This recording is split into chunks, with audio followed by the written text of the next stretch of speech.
کبیرہ گناہوں میں سے ایک بہت بڑا گناہ ہے زکوٰۃ ادا نہ کرنا۔ قرآن مجید میں جتنی مرتبہ نماز کا ذکر ہے اتنی ہی مرتبہ زکوٰۃ کا بھی حکم دیا گیا ہے، اور ان دونوں کو قرینتین کہا جاتا ہے، ایک دوسرے کی سہیلیاں۔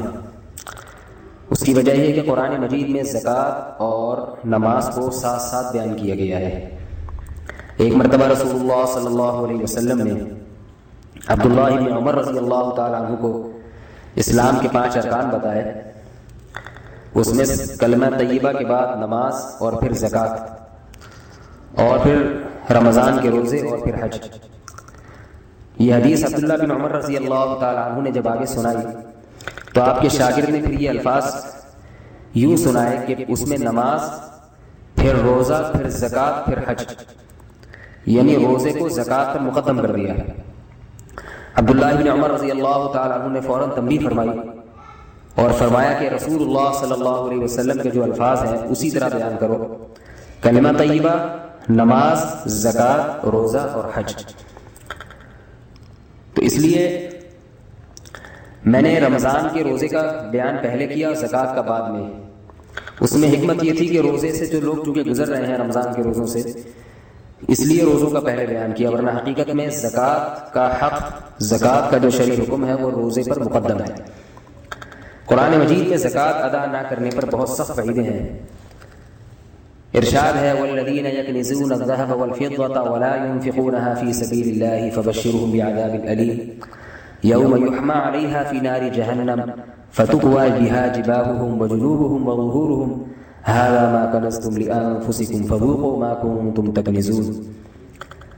فرمایا وہ لوگ جو سونے اور چاندی کو جمع کر کے رکھتے ہیں اور اسے اللہ کی راہ میں خرچ نہیں کرتے، یعنی زکوٰۃ نہیں دیتے، تو ایسے لوگوں کو دردناک عذاب کی خوشخبری سناتے ہیں۔ یہ وہ دن ہوگا جس دن جہنم کی آگ کو ان پر تپایا جائے گا، اور پھر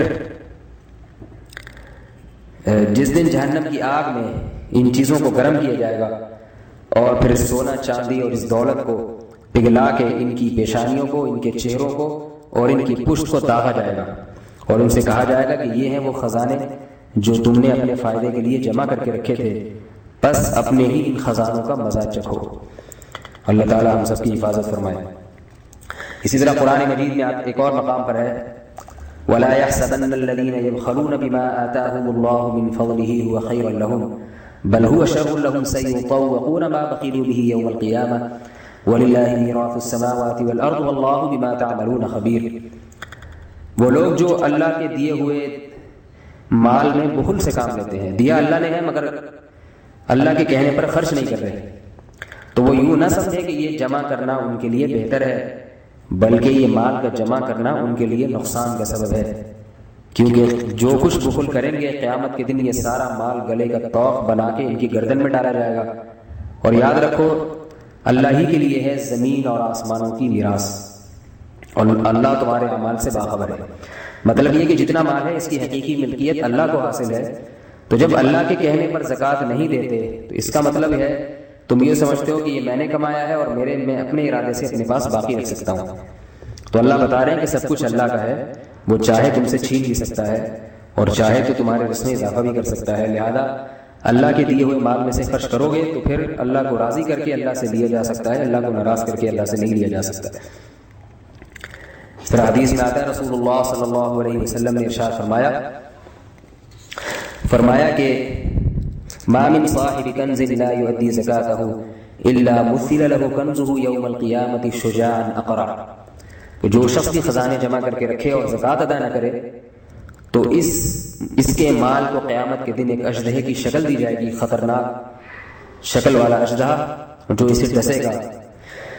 تو یہ مال جو لوگ جمع کر رہے ہیں اور زکوٰۃ نہیں دیتے تو یوں سمجھ لیں کہ یہ اپنے لیے جہنم میں اژدہوں اور سانپ اور آگ کا سامان تیار کر رہے ہیں۔ اور ایک اور حدیث میں ہے رسول اللہ صلی اللہ علیہ وسلم نے فرمایا، بلکہ یہ صحابی کے الفاظ ہیں، عبداللہ بن مسعود رضی اللہ تعالیٰ عنہ نے فرمایا امرتم بالصلاۃ والزکاۃ فمن لم یزکی فلا صلاۃ لہ، کہ لوگوں تمہیں اللہ نے نماز کا بھی حکم دیا اور ساتھ ساتھ زکوٰۃ کا بھی، لہٰذا خوب جان لو کہ جو شخص زکوٰۃ ادا نہیں کرتا تو گویا وہ نماز بھی نہیں پڑھتا، یعنی اس کی نماز، اس کے لیے نماز پڑھنا نہ پڑھنا برابر ہے۔ جہاں زکوٰۃ ادا نہ کرنے پر بہت ساری وعیدیں ہیں۔ ایک اور حدیث میں ہے کہ 2 عورتیں رسول اللہ صلی اللہ علیہ وسلم کے پاس آئیں، ان کے ہاتھ میں سونے کے کنگن تھے۔ آپ صلی اللہ علیہ وسلم نے فرمایا کیا تم ان کی زکوٰۃ دیتی ہو؟ کہنے لگی نہیں۔ تو آپ نے فرمایا کہ کیا تم یہ چاہتی ہو؟ حدیث کا مفہوم ہے کہ قیامت کے دن اس کے بدلے تمہارے ہاتھ میں آگ کے کنگن ہوں گے۔ اس لیے بھائی زکوٰۃ کے مسائل علماء سے پوچھ کے خوب اہتمام کے ساتھ حساب و کتاب کر کے زکوٰۃ کو پابندی سے ادا کرنا چاہیے، اور یہ بھی خوب سمجھ لینا چاہیے کہ زکوٰۃ ادا کرنے سے مال میں برکت ہوتی ہے۔ رسول اللہ صلی اللہ علیہ وسلم نے فرمایا کہ صدقہ کبھی مال کو کم نہیں کرتا، اور قرآن مجید میں بھی ہے یمحق اللہ الربا ویربی الصدقات، کہ اللہ ربا یعنی سود کو گھٹاتے ہیں اور صدقات کو بڑھاتے ہیں۔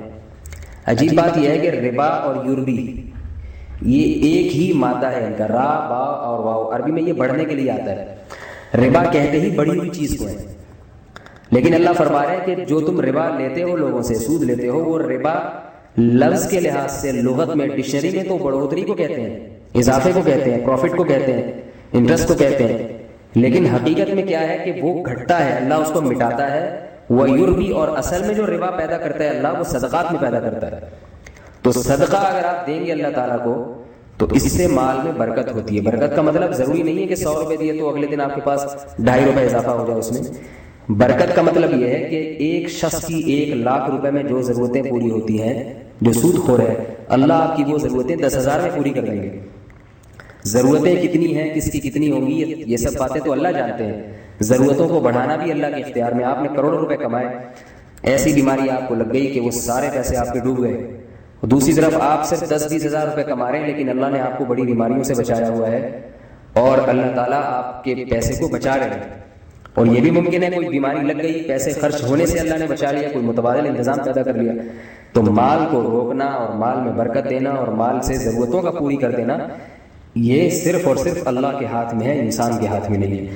تو انسان بہت بیوقوف ہے جو یہ سمجھتا ہے کہ میں پیسہ کماؤں گا تو میری ساری ضرورتیں پوری ہو جائیں گی۔ یہ حماقت کی بات ہے۔